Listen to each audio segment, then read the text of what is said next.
G'day, back from the thrift. Pretty good day today. It's been a bit of a slow start to the week. No sales yesterday. Wanting to change that. I've been shooting out offers all day on whatever I've got. But things will change.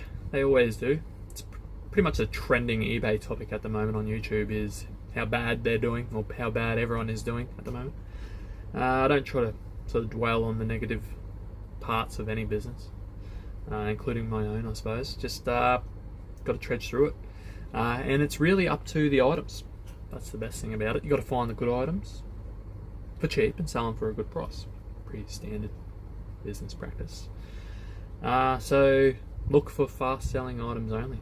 Might mean you might have to stand there for an extra minute and do a little bit of research on that item. But if you find things that sell quick, they will sell quick. For a competitive price, of course. And you got to make profit. A little bit to it. But anyway. First thing I scored today, well actually second thing, I'll go through the first thing last. Call of Duty Black Ops 2, bare CD, no case. If you ever see this game, Black Ops 2, pick it up. Whether it's for the PS3, Xbox 360, or I believe even Wii. It's like a $20-$25 game. This cost me 50 cents without a cover. I've got covers that I could use. You don't even have to have a cover. You can just ship it in an envelope. People still buy it. Maybe without a sleeve, maybe $15-$17. If it does have a case, you'll get that 20. 25 will be in its original case, in better condition than this disc. It's looking like it's starting to rot or degrade. So I will test it. It's obviously been sitting close to the window, but it still looks like it's playable.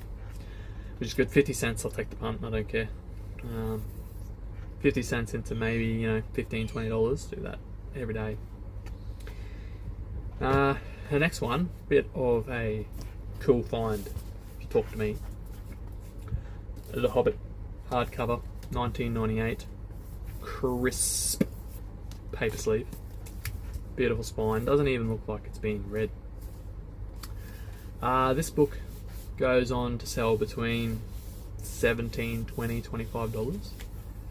In the condition this is in, and hardcover, this will be a $25 book. But I'm a massive Lord of the Rings fan, and I have more Lord of the Rings books than anyone I know, or anyone I have known. And I'm a mad Lord of the Rings fan, and it will stay with me. I've sold a trilogy set before, and I regret it. It was one of my sort of rarer copies. Did sell it for a pretty penny though. Sad to see it go, but I do have many more, so not my rarest set. Maybe I'll make a video on my Lord of the Rings collection. Doubt anyone will watch it. But this is staying with me, but could sell it. It would sell pretty quick too. Specifically that version from 1998. Sort of, I guess, the nostalgic print at the moment for most people. And keeping on books, pretty bread and butter items at the moment, these guys. I'm trying to stick with books I'm familiar with. I've sort of burnt myself with books. It's not something I'm too good with. It's a category that I'll stick to, but I'll just stick to sort of bigger names and really do my research, because I've got books that probably will never sell. These guys, everyone's heard of, everyone probably owns. Harry Potter, they're all sitting there. Paid $7 for all of these. Most op shops would have these probably 30. 25, 30, 35 even. These guys are in pretty good condition. Dare say, not even red. If you look at that spine on that paperback copy, this is, I think, about the 4th or 5th print of the first edition, but still original illustrations for here in Australia. But that spine there is completely bend free. It's a pretty typical sign of not being read. It's the same with the second book. Someone definitely took care of these as much as you would. Perhaps they were read by someone who was looking after them. But every single one. Okay, this one you can see that? That's been red. Those other two haven't. Goblet of Fire, this has been red.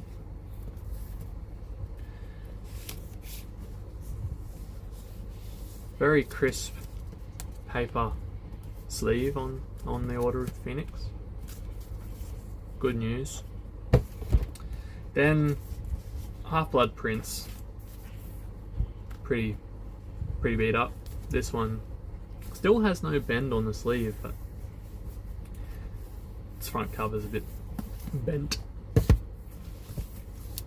Deathly Hallows, very good condition as well. So for $7, definitely going to turn a nice little bit of profit on these, and it should sell quick for the condition they're in. Practically not in red, so awesome news. This item, it's probably my worst buy of the day. I couldn't really pass it up because, I don't know, I'm just a sucker, I suppose. It is the West Wing. I remember when it was on TV, never watched it. Sort of American presidential stuff. Picture of the White House there. $8, complete series box set. Doing my research on it is a bit of a slow mover, sort of 2 to 3 times a month for the past sort of 6 months. For about 35, 40, 45, even up to 50. I could probably wait and get that top dollar for it, but I'll probably look at undercutting most people and shift it off as soon as I can. Typical DVD box set.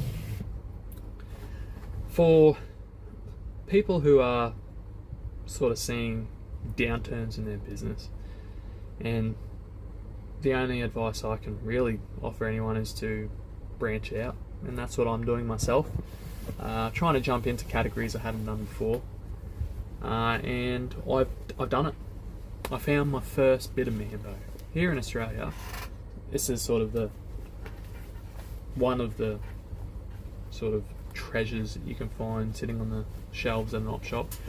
Albeit, this is not what you want in as terms of Mambo. You are after their button-up shirts, which go for hundreds. But for someone who doesn't know clothing, I think this is a very good find. They're Mambo vintage boardies, nose bone, I believe the pattern is called, and for $2 they should go on to sell between $30, $35. All good. Zippers are good. All the mesh in the pockets all there. There's no stains. It's all no tears or anything. It's all good. Still perfect. All the original lacings all have their little, forget what that name is. Seen it on Facebook the other day. But yeah, clothes. It's just watching YouTube. It's what most of the full timers really make their money on. Sort of over 50% of the business is clothing. So I'll be getting into it. Yay.